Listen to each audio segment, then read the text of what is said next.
everyone to our 13th episode of Resilience Talks. It is my distinct honor to introduce His Excellency Mr. Claudio Javier Rozencwaig, the Undersecretary for Foreign Policy of Argentina, and who I am proud to call a friend. Joining us today for an engaging and insightful conversation on a range of important issues. Today's specific conversation centers around the concept of resilience, a term that encompasses starting from democratic resilience, disinformation phenomenon, the efficiency of our emergency services. Resilience in its broad context is not just about survival, but about thriving and adapting in the face of challenges. It is about our capacity as countries, nations, to withstand crises, safeguard our democracies, and protect our societies against disinformation. We also aim to discuss shortly the ongoing illegal and criminal Russian invasion of sovereign and peaceful Ukraine, a matter of deep concern for us here in Romania, as it happens only on a couple of hundreds of kilometers away. I know this has impacted Argentina on many levels, whether we're talking about soaring prices, inflation, so on. We are particularly interested in understanding Argentina's position on the issue and how it navigates the complexity associated with this conflict, particularly regarding Russia's involvement. Moreover, we'll reflect on the recent visit of Romanian's President Claudio Iohannis to Argentina, a historic event marking a first such visit in 30 years. Romania and Argentina, despite the geographical distance, share common democratic values and face similar challenges. Our conversation today seeks to explore and enhance our mutual understanding and cooperation. So without further ado, let's welcome His Excellency Mr. Claudio Javier Rozencwaig and commence our conversation. Ambassador, can I call you Ambassador? Because when we met in Tunisia, you were Argentina's ambassador there. On the April of 25th, President Claudio Iohannis of Romania made a historic visit to Argentina, marking its first, as I previously said.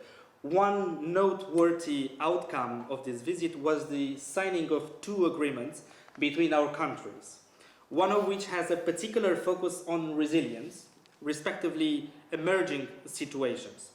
Given that we are here at the Euro-Atlantic Resilience Center, could you provide some insights into how this agreement might pave the way for increased cooperation between Romania and Argentina in fostering specifically resilience?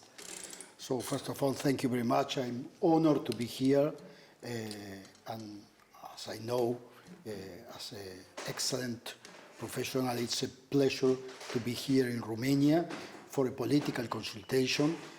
Important consultation after the visit of the President Iohannis in Argentina, an important visit after 30 years, an important visit because we have common values, as you said, and we have a huge community of Romanians in Argentina. As you told me, the President has signed two agreements, one agreement on agriculture, that is very important also, yes, and other agreement on resilience and on emerging crises. This agreement is very important because we have an agency of humanitarian aid that is has especially a commitment to problems of emerging crisis and search resilience in this crisis. And the idea of this working with both countries and signing this agreement was to exchange good practices, technicians, professionals, and views so as to go further the two countries at the level of emerging crisis to achieve more resilience. Argentina, with this agency of support and White Helmets, that is a very well-known Yeah. agency that works in more than 100 countries and with a lot of emergency crises, and the counterparts in Romania. I understand. Thank you. In your current capacity as Argentina's Undersecretary for Foreign Policy, how do you perceive the role of resilience in a democratic society? Does Argentina has a national resilience strategy? I know here in Romania, for example, resilience it's dealt across broader institutions. Most of it comes under the Ministry of Interior on civil emergencies, but then we try to have this whole of society and whole of government approach to resilience. So it kind of goes across the institutions. Is in Argentina the same, or do you have a national strategy? Do you have one institution that deals, or is it across the broad? Yes, we have a national strategy on emergency crisis and response to emergency crisis, and risk management and response to emergency crisis, but it's across, it's transversal with a special eye on international affairs. We have this agency, White Helmets, that is specially an agency special for this crisis abroad. But the national diagram and the national strategy is across all the actors and all the organizations that we have. I understand. So the competence and responsibility is pretty shared? It's shared, but when we speak about emergency and risk management and response abroad, is the Ministry of Foreign Affairs that works. If we speak with others special situation that regards national events, it's across. I understand. Thank you for your response. Just a second. Your Excellency, obviously, we'll have to speak about Ukraine and the terrible thing that's happening there since February 24 last year, when we went to bed thinking that never again, and we woke up with a war happening in Europe, at our very doors. Not to mention Romania, Poland. We're bordering Ukraine. Romania has the longest border. So for us, it's a big deal. We turn on the news every night and we see those horrible images, those children being killed, so on and so forth. So Argentina's foreign minister, in March, 1st of March this year, Santiago Cafiero, if I say it correctly, yes, has made it clear that Argentina firmly believes in the principle of territorial integrity, and thus has condemned Russia's invasion of Ukraine from the onset, from the very beginning. He said, and I'm quoting, "Latin America is a zone of peace," and emphasized the need for peace and the end of escalation. I quote again, "Because Argentina believes that the principle of territorial integrity was violated by Russia." Such a principle, we find it in the UN Charter, where everybody signed to respect it. Argentina has always had the same message in all its international forums.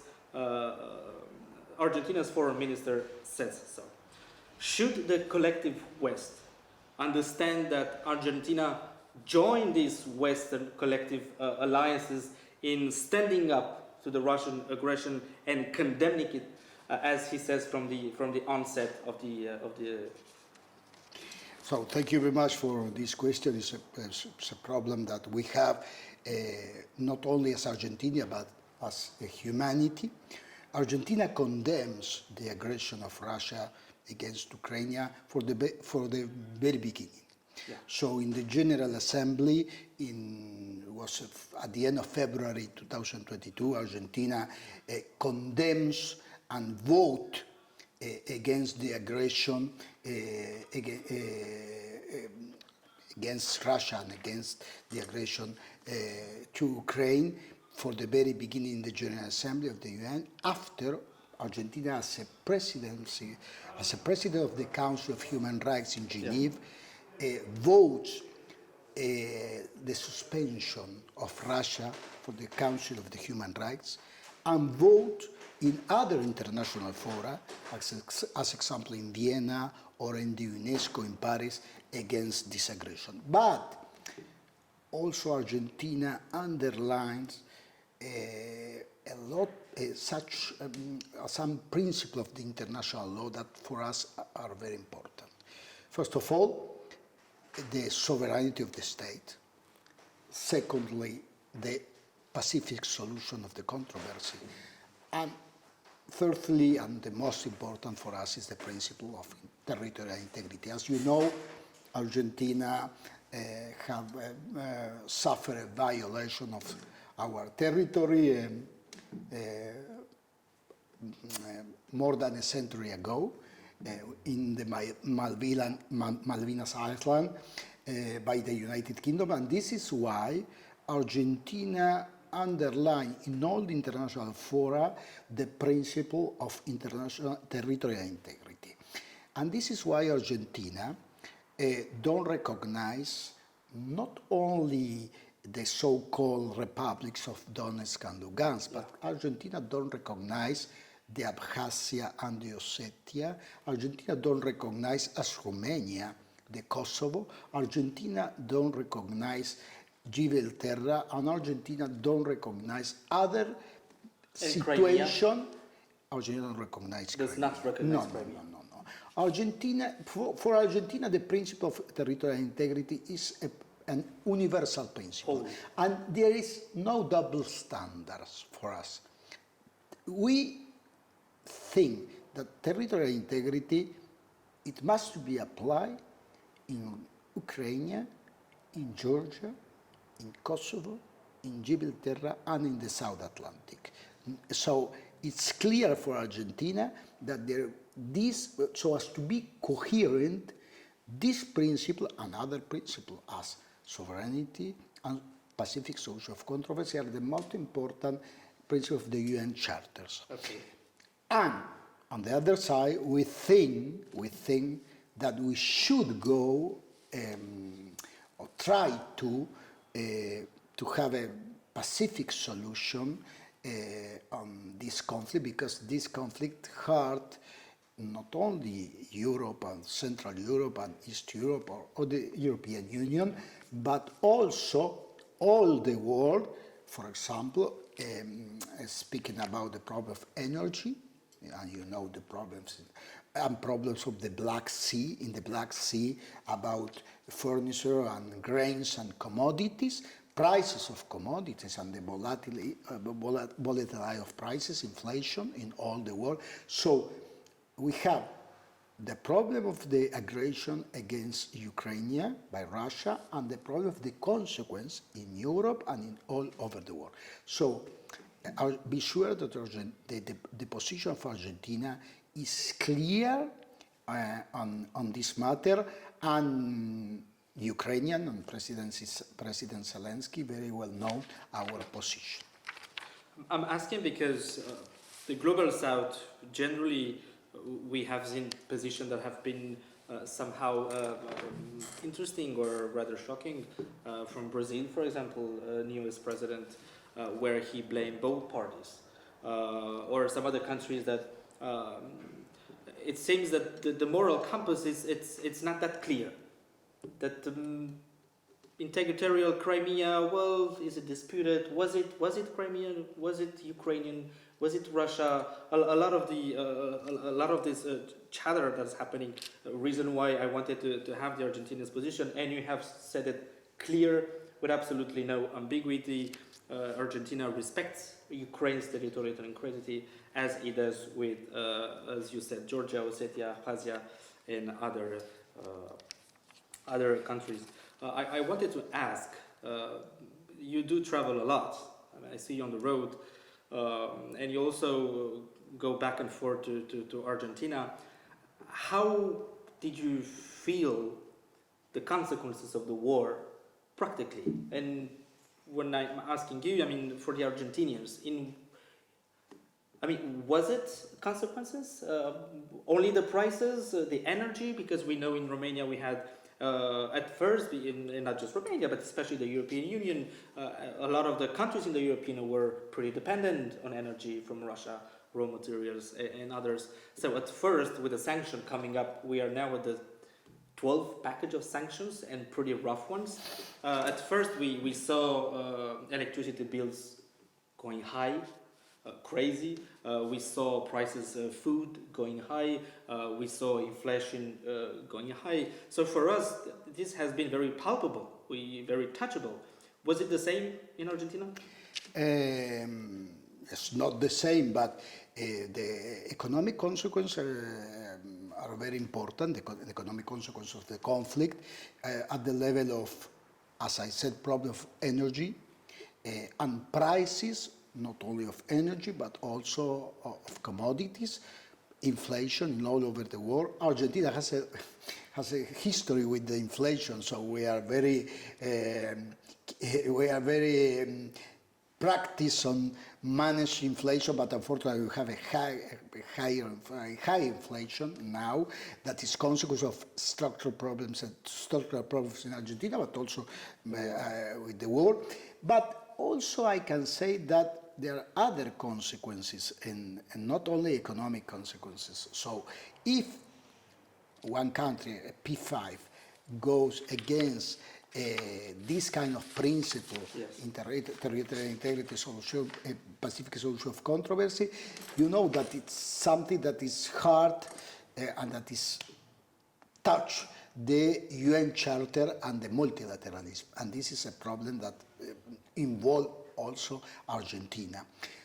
I can say that this war, unfortunately, is a disaster, but also is an opportunity to strengthen ties between Latin America and Argentina and the European Union and the countries of the European Union. I can say that we will see in 15 days or 20 days the summit between the Latin American countries, CELAC, and European Union in Brussels, and a high level, so President Summit. Ursula von der Leyen was in Buenos Aires last week. Was an important visit so as to speak not only about Ukraine, but speaking about Mercosur, Union Europea, and the possibility of strength ties between the two blocs. So I can say that there is a new geopolitical context that aid and support new possibilities from both sides, European Union, Latin America, some countries of Latin America and the European Union. It's like some countries and the bloc also are trying to see with one eye the East, but with the other eye, the West. So there is something new in the approach of the European Union towards the Latin America, and this is something that is product of the war also. Well, you are leading me to my next question. Last year in Davos, the Indian foreign minister made some comments, pretty interesting ones, especially for European capitals.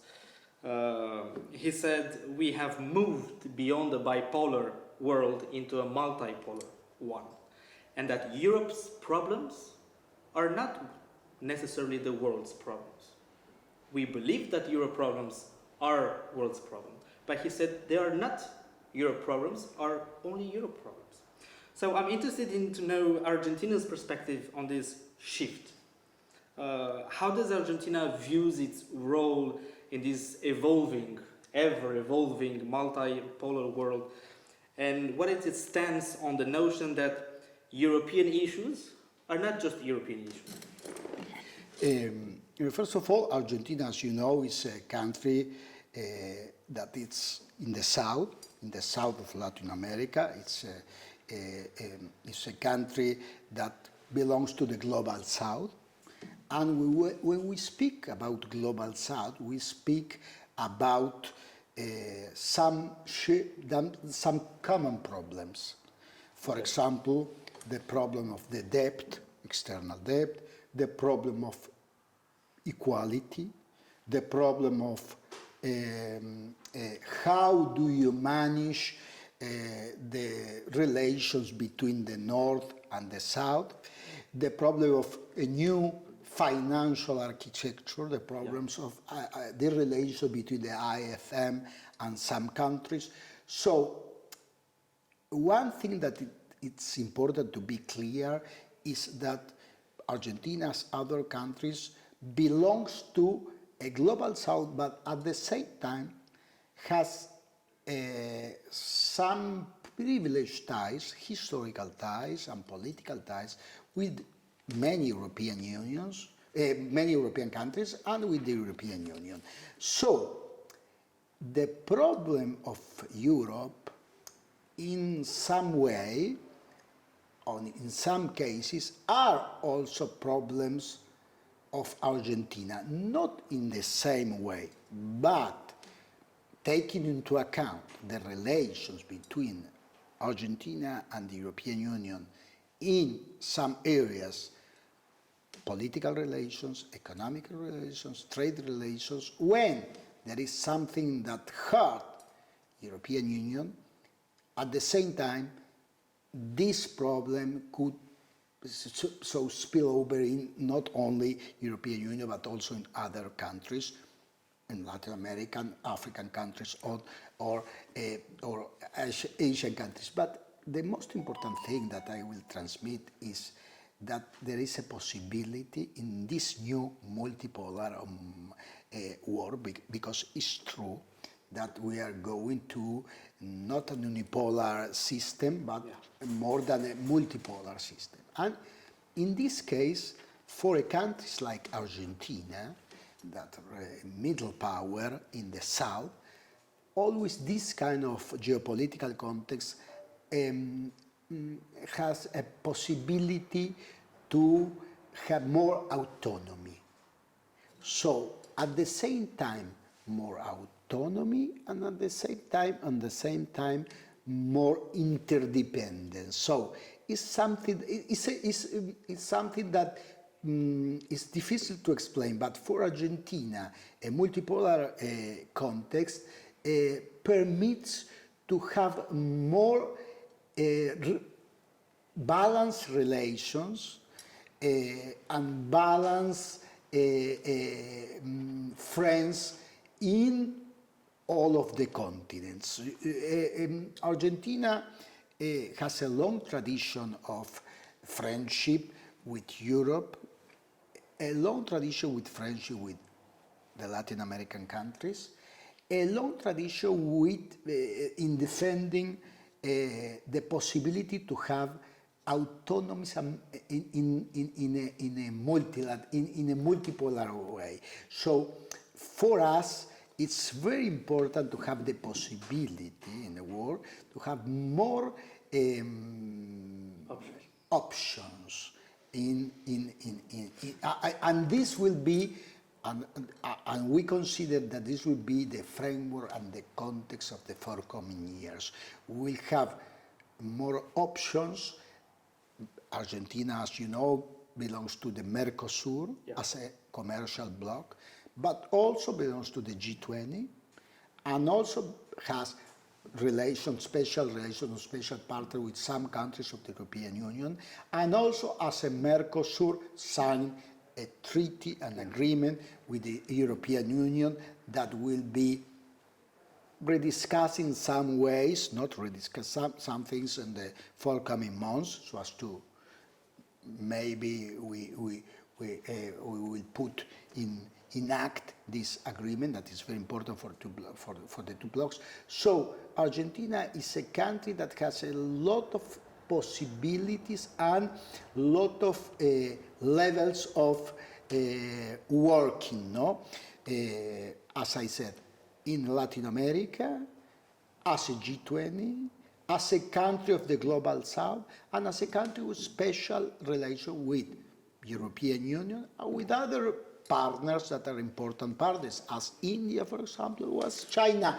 We are speaking about commercial ties, no? We are speaking about the possibility to have enormous potentiality with some important countries in and strengthen commercial ties with, for example, India or, for example, China.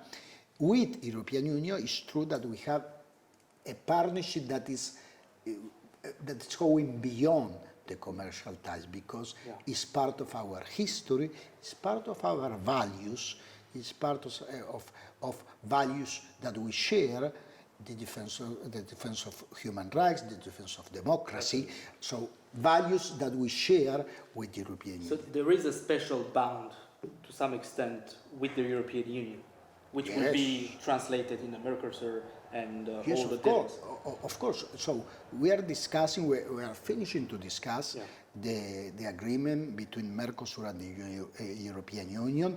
We will have, after a lot of years, a summit between the Latin American countries and the European Union. We have had in Argentina a lot of important visits in the last months. The Chancellor Scholz, Ursula von der Leyen, your presidents, and other Ministry of Foreign Affairs. So we see that there is a lot of possibility to go beyond in our relations between the European Union and Argentina. I asked the question because it is clear now that we are witnessing, and probably the next couple of years, a sort of a change in the international order as we know. We are currently under rules that have been created in 45, 46, 47.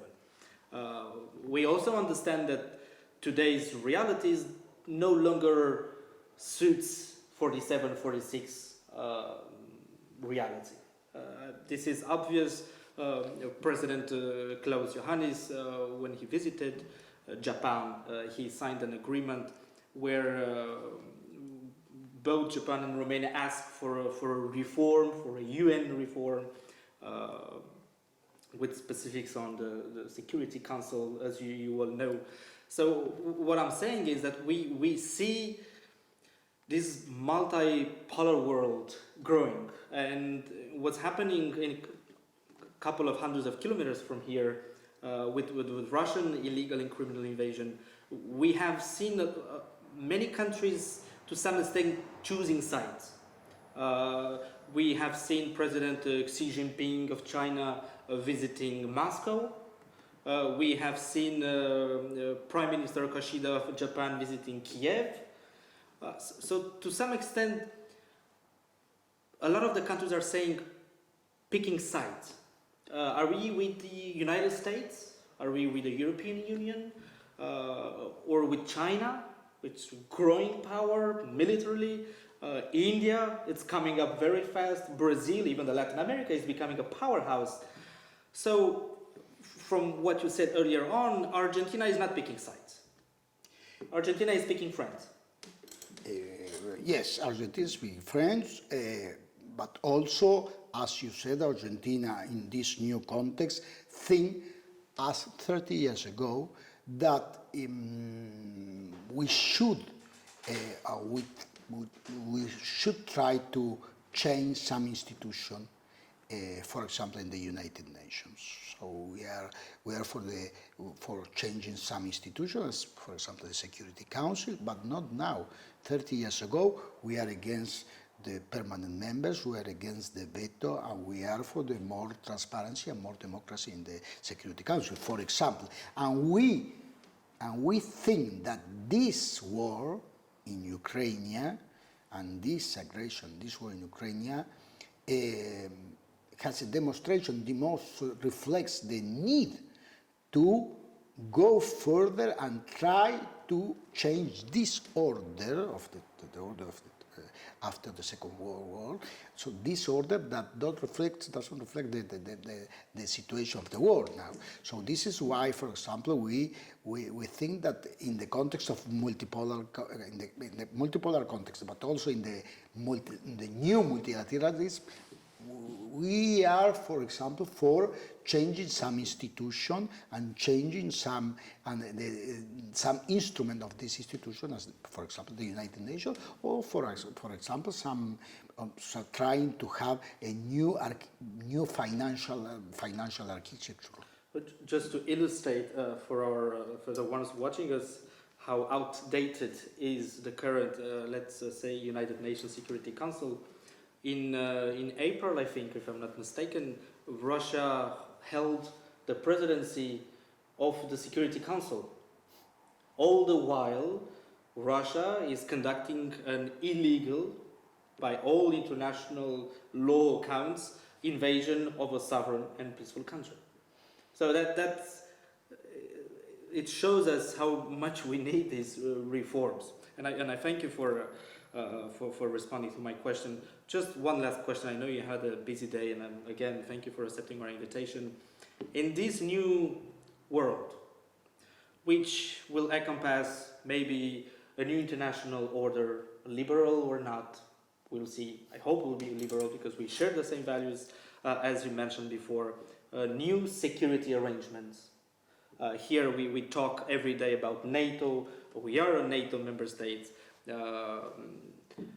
Although a couple of years ago some people thought NATO is brain dead, now it has shown us that it's actually very alive, and thank you, Lord, for having NATO. In all these changes, shifts, how do you foresee Argentinians' role and place? But it's a very difficult question. It's the last question, but it's a very difficult question. So let me say that Argentina, as I told you, it's a middle country, it's a middle power, belongs to G20, belongs to some blocks, economic, commercial blocks as Mercosur. Argentina is a player, and it will be an important player on energy, because we have a new investment of gas, oil, lithium. Argentina is in the triangle of lithium and hydrogen, green hydrogen. So it will be an important player on energy, and it will be, and it's an important player as a furnisher of commodities and grains. Absolutely. And also food. So we'll have not only a problem, we are not only in a geopolitical problem, but this geopolitical problem regarding also the food security, that is something that is very important, not only in Europe or in Latin America, but also in Africa, that is near here also, and the problem of migration that you know very well, and in other countries on the Middle East. So the role of Argentina will be a role of furnisher of energy, a role of furnisher of food in a world that will have a lot of problems to have energy and to have food, and this will be an important role. So our place in the world will be regarded with these two blocks of problems that we will have. During this war we'll have this problem, but we will have in the forthcoming years, and we have now. But on these days, it's clear that the European Union, Latin America, but the world, we will have problems on energy and in food. Absolutely. And Argentina will be one of the most important providers and furnishers of this. This will be our place. Thank you. On this note, Your Excellency, Mr. Claudio Javier Rozencwaig, the Undersecretary for Policy of Argentina, thank you once more for accepting our invitation. I know it's been a busy day, a lot of political consultations. So thank you. Also, thank you to everyone watching us right now or later on. We will be back this Thursday, where we will be hosting the Ukrainian ambassador for further open and free exchange of ideas on resilience, on security of the Black Sea, on the legal and criminal invasion of Ukraine by Russia. Thank you for watching and have a wonderful evening.